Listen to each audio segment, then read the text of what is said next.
Olá, como vai? Tudo bem? Professor James com você?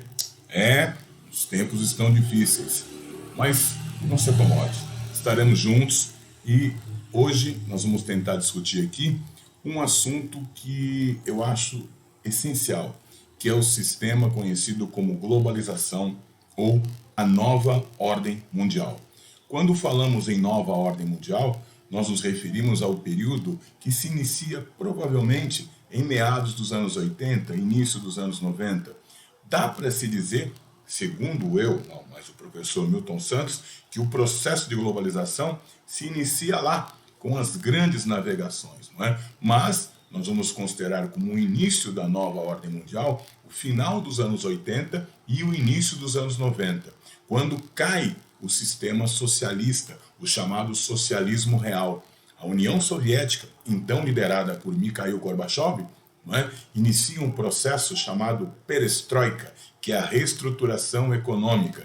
E, através da reestruturação econômica, eles chegariam também a glasnost. Como assim? A um processo de transparência política. Essa tentativa de se reestruturar economicamente, de agir de forma transparente, fez com que a União Soviética chegasse ao seu fim. A queda da União Soviética, o final da União Soviética é em dezembro de 1991, o que para muitos você tem aí o final da velha ordem mundial e o início da nova ordem mundial. E na nova ordem mundial nós temos não mais um mundo dividido em primeiro mundo, países capitalistas desenvolvidos, segundo mundo, país do socialismo real, e terceiro mundo, países subdesenvolvidos. Não, a partir de então o mundo vai ser dividido em países do norte, que são esses que eu pintei aqui com a cor azul, e países do sul, o da cor vermelha. Os países do norte são aqueles classificados como ricos, desenvolvidos, industrializados. Já os países do sul são aqueles classificados como pobres, semi-industrializados, subdesenvolvidos. Não é? O que nós temos na globalização, isso é consenso, é um aumento significativo do fluxo do comércio, as transações comerciais. Um dos pilares da globalização é exatamente esse, não é? A diminuição das barreiras comerciais, o fim do protecionismo, a intensificação, a dinamização das atividades comerciais. Alguns autores entendem que o mundo praticamente se globalizou como um todo. Porém, dê uma olhada aqui no que diz o professor Milton Santos. A globalização atinge ao mundo todo, mas não a todos os lugares. Você se lembra da definição de lugar? Lugar é onde você convive, lugar é o seu cotidiano. Quer dizer que então que alguns lugares, algumas pessoas que estão fora da globalização estão excluídas? Bom, isso a gente vai tentar ver no decorrer da aula. Dá uma olhadinha aqui, Quando falamos em globalização, é necessário lembrarmos de uma doutrina, um pensamento chamado Consenso de Washington. Esse consenso de Washington é uma doutrina em que se determinava que se os países do Sul quisessem se globalizar, eles deveriam seguir as seguintes premissas. Dê uma olhada aqui, quando eu falo país do Sul, eu falo principalmente na América Latina. Então, os economistas ligados aos países do Norte apontam o seguinte: para que você, país do Sul, consiga se globalizar, é necessário que você realize uma abertura comercial, a redução das tarifas alfandegárias, liberalizando o comércio internacional, fim do protecionismo. Vamos lutar pelo Estado mínimo. O Estado é obsoleto, o Estado está sempre com déficit público, o Estado gasta mais do que arrecada. Como é que a gente faz, então, para o Estado gastar menos, não é? Simples, a gente adota isso aqui, a política da privatização. Vamos tornar empresas estatais privadas, reduzindo o papel do Estado como empresários nas economias nacionais. Então, Estado mínimo, menos Estado. Redução dos gastos públicos, sim, para diminuir o déficit, não é? Gastos fora, que em outras coisas, que em outras possibilidades, viabilizariam um maior superávit primário, ou seja, maior economia para o pagamento das dívidas externas. E quando a gente fala em diminuir gastos públicos, entra aqui sim, educação, saúde, segurança, infraestrutura. Disciplina fiscal. Vamos conter os impostos, estabelecendo um rígido controle sobre os gastos públicos para favorecer o controle da inflação. Quando eu falo inflação, eu falo em quê? No aumento acelerado dos preços, não é? E no valor, não é? E na perda do valor do papel moeda. Não é? Evitar o aumento do déficit público e, preferencialmente, sustentar a política fiscal expansionista. Não é?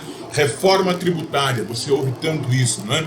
Reduzindo e otimizando a cobrança de impostos sobre a produção. Reduzir a cobrança de impostos sobre a produção e diminuir os gastos públicos, a circulação de mercadorias e serviços. Não é? Pois bem, na verdade, o que nós estamos falando aqui é do neoliberalismo. O neoliberalismo vem lá dos anos 40 com Friedrich Hayek, não é? Vem lá, não é, com o tal de Ludwig von Mises, não é? Mas ele vai ganhar notoriedade mesmo, de fato, em Chicago, os chamados Chicago's Boys, né? Os meninos de Chicago, principalmente na figura de Milton Friedman, autor de um livro chamado Capitalismo e Liberdade. O neoliberalismo defende, absoluta liberdade do mercado, uma restrição à intervenção do Estado sobre a economia, o que já foi dito, Estado mínimo, só devendo esta ocorrer em setores imprescindíveis, e ainda assim, num grau mínimo, Estado mínimo.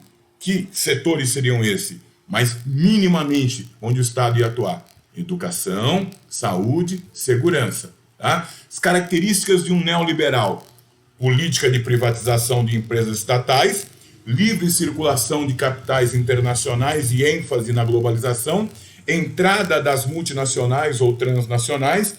A base da economia deve ser formada por empresas privadas. Aí você tem essa dúvida, não é? Estado ou livre iniciativa? Faltou falar disso aqui, não é? Uma das características essenciais, talvez a tríade, o tripé do neoliberalismo seja Estado mínimo, política de privatização e isso aqui, O que é isso aí? Uma carteira de trabalho sendo cortada. Flexibilização das relações trabalhistas, não é?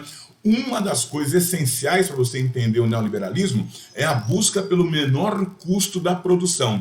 Acredita-se que o gasto com a mão de obra é elevado demais, não é? Então você tem muitos impostos que encarecem a mão de obra. E esses impostos refletem o quê? Em garantias trabalhistas. Então o que você faz? Você corta essas garantias, torna a mão de obra mais flexível, permitindo que a livre iniciativa possa contratar mais pessoas para que estas, não é, possam ter trabalho e produzir mais. Então, com o fim das garantias trabalhistas, os neoliberais acreditam que eles irão o quê? Eles irão proporcionar o pleno emprego, já que a mão de obra vai ficar mais barata. Dê uma olhadinha aqui, Quando nós falamos em globalização, nós falamos no mundo todo interligado. E ele é interligado como? Interligado pelo avanço, não é, do que a gente chama de terceira revolução industrial, ou a revolução técnico-científico-informacional. Eu falo do quê? Eu falo da informática, da computação, da automação,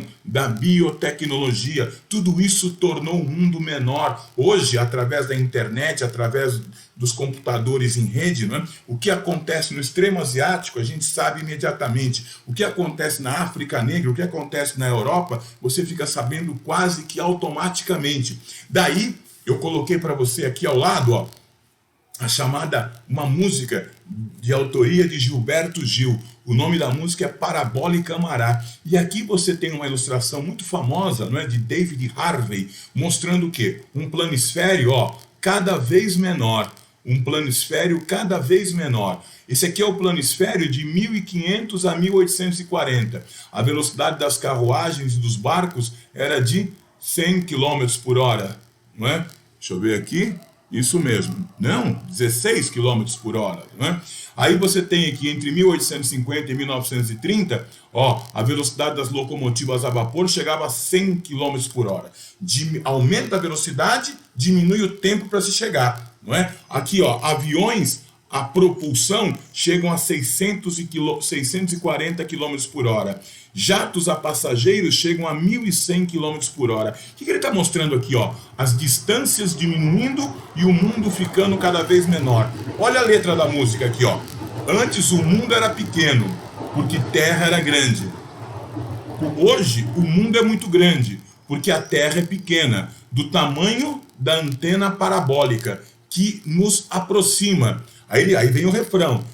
E volta do mundo camará, e mundo dá volta. Antes longe era distante, perto só quando dava. Quando muito aí de fronte, e o horizonte acabava. Então, o mundo era muito grande, porque para se percorrer distâncias era muito difícil. Os meios de comunicação, os meios de transporte não eram tão sofisticados como são hoje. Aí ele vem aqui, ó. De jangada leva uma eternidade, de saveiro leva uma encarnação, mas de avião é o tempo de uma saudade. Pela onda luminosa leva o tempo do raio, tempo que levava a rosa para arrumar o balaio. Esse tempo nunca passa, não é de ontem nem de hoje. Mora no som da cabaça, não tá preso nem foge no instante que tange o berimbau. Então ele está falando o quê? Ele está falando na diminuição das distâncias, no encurtamento, não é? Um mundo muito mais dinâmico, proporcionado pela terceira revolução tecnocientífica informacional. O avanço dos meios de transporte, não é? O avanço das comunicações encurtou as distâncias. É isso, senhores. Nós falaremos no nosso próximo encontro disso aqui, ó, dos principais blocos regionais. O professor Milton Santos dizia o seguinte: outrora, na velha ordem mundial, os países se agrupavam em função de suas afinidades ideológicas. Capitalismo de um lado, socialismo do outro. Hoje, os países se agrupam em função de suas necessidades econômicas. Daí a organização desses blocos regionais, dessas organizações supranacionais. Nós tentaremos falar numa outra aula sobre União Europeia, sobre o NAFTA, sobre o Mercosul e sobre a APEC. Mas isso será um próximo encontro.